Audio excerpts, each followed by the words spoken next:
Hello दोस्तों, मेरा नाम है अंजलि। मैं और रवि ने 1 साल की डेटिंग के बाद ही शादी की है। शादी के हमारे कुछ खास दोस्त और पेरेंट्स भी आए थे। रवि ऐसा ही चाहते थे कि शादी शॉर्ट और सिंपल ही रहे। हम लोग यहाँ बड़े शहर में काम करते हैं। रवि के माता पिता गाँव में ही रहते हैं। रवि ज्यादातर गाँव में जाता नहीं। जब भी कभी माता पिता को मिलना होता है तो वो हमें शहर में आकर मिलते हैं। हमने एक छोटा सा घर भी यहाँ लोन पर लिया है। शादी के चलते मैंने अभी नौकरी छोड़ रखी है। हमारा घर रोड के साइड में ही है। खिड़कियों से रोड दिखाई देता है। हमारे किचन की खिड़की से भी रोड दिखाई देता है। रवि का ऑफिस का टाइम सुबह 9 बजे का है। सुबह मैं रवि के लिए खाना बनाती हूँ। मेरी नजर खिड़की के बाहर गई। रोड के दूसरी तरफ एक लड़की ज्यादा उम्र की नहीं थी, 26 की होगी। हमारे घर की तरफ देखती रहती थी। पहले दिन मैंने सोचा कि कोई होगी, लेकिन वो 3-4 दिन से लगातार आती मुझे दिखाई दी। मेरे मन में सोचा कि जाकर उससे बात करूं, शायद किसी और घर समझकर हमारे घर की ओर देखती रहती होगी। सुबह रवि सोए हुए थे और फिर दूर खड़ी दिखाई दी, फिर और हमारे घर की ओर देख रही थी। इस बार मैं बाहर गई। उसने बाद मुझे अपनी ओर देखा और घबरा गई। मैंने उससे पूछा, क्या आपको कोई परेशानी है? आप किसे ढूंढ रही हैं? वो घबराई हुई बोली, रवि यही रहता है। मैंने बोला, हाँ, आप कैसे जानती हैं? वो इतना सुनकर घबरा कर चली गई। मैंने पीछे से उसे आवाज भी दी पर उसने सुना नहीं। मैं अपने घर वापस आ गई। मेरे आने पर रवि उठ गए थे। पूछा, कहाँ गई थी? मैंने बोला, पता नहीं, एक लड़की है, वो हमारे घर की तरफ देखती रहती है।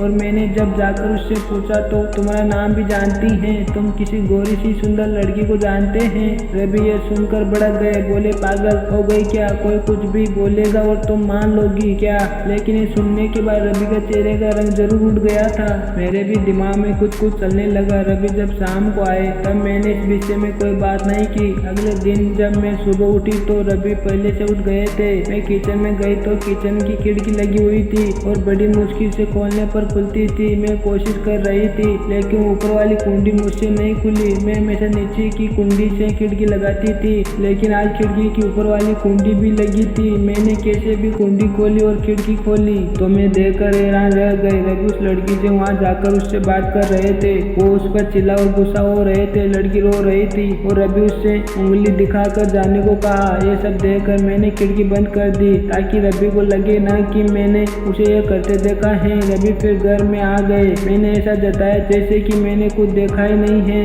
अब मुझे न जाने कैसे कैसे ख्याल आने लगे, रवि मुझे यह क्यों छिपा रहा है? मैंने रवि से शादी करके कोई गलती तो नहीं कर दी? आखिर वो लड़की कौन है और रवि उस पर इतना गुस्सा क्यों हो रहे थे? रवि के जाने के बाद मैंने रवि के सारे दोस्तों को जिन्हें मैं जानती थी उन्हें फोन किया, लेकिन किसी को भी उस लड़की के बारे में नहीं पता था। मेरे समझ नहीं आ रहा था कि क्या हो रहा है। रवि से पूछना चाहती थी लेकिन मुझे पता था कि वो झूठ ही बोलेगा। उसके बाद मैंने उसे लड़की के घर के आसपास नहीं देखा। ये सब सोते सोते मेरी तबीयत बिगड़ने लगी। रवि मुझसे बोलता था कि क्या हुआ, अपना ख्याल रखो, डॉक्टर के पास जाओ, लेकिन अब मुझे उसकी बात बिल्कुल भी अच्छी नहीं लग रही थी। एक दिन जब मेरी हालत ज्यादा खराब हुई तो मैं ऑटो लेकर पास के बड़े अस्पताल में गई। डॉक्टर से अपनी दवाई लेने के बाद मैं अस्पताल के पार्क में बैठी थी। अस्पताल में मुझे वो लड़की पीछे दिखाई दी। उसके देखते ही जैसे मेरी बीमारी पता नहीं कहाँ भाग गई। मैं उसके पास तेजी से चलकर गई और उसका हाथ पकड़ लिया और उससे बोला, तूने मेरी जिंदगी में उथल पुथल मचा दी। बोलो, उस दिन क्या बात कर रहा था? रवि तुमसे क्या रिश्ता है तेरा मेरा पति से?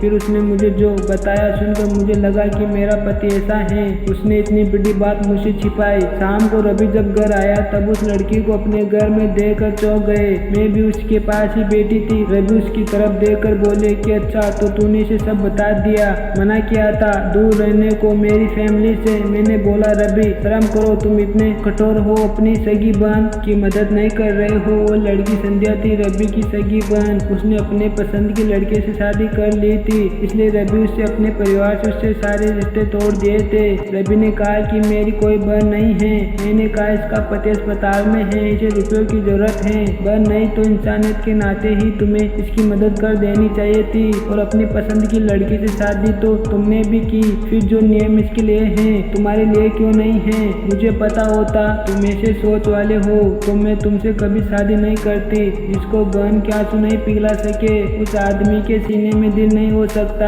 इतना कहकर मैंने अंदर से अपने सारे गहने लिए और संध्या के साथ जाने लगी। हमें जाता देख रवि फूट फूट कर रोने लगे। संध्या भी उन्हें देख कर रोने लगी। लगी। रोते हुए रवि बोले, हमने इसे बहुत प्यार दिया, पापा ने, मम्मी ने, मैंने रानी बनाकर रखा और ये ऐसे एक दिन बिना बताए घर से चली गई। हमारा प्यार तूने नहीं देखा, इसलिए मैं पूरी रात भर रोया। कहाँ होगी, कैसी होगी मेरी बहन। तब इस भाई और पापा की याद नहीं आई। अरे मुझसे कहती तो तुझे क्या करना है, ऐसे ही चली गई थी ना, अब क्यों आई है।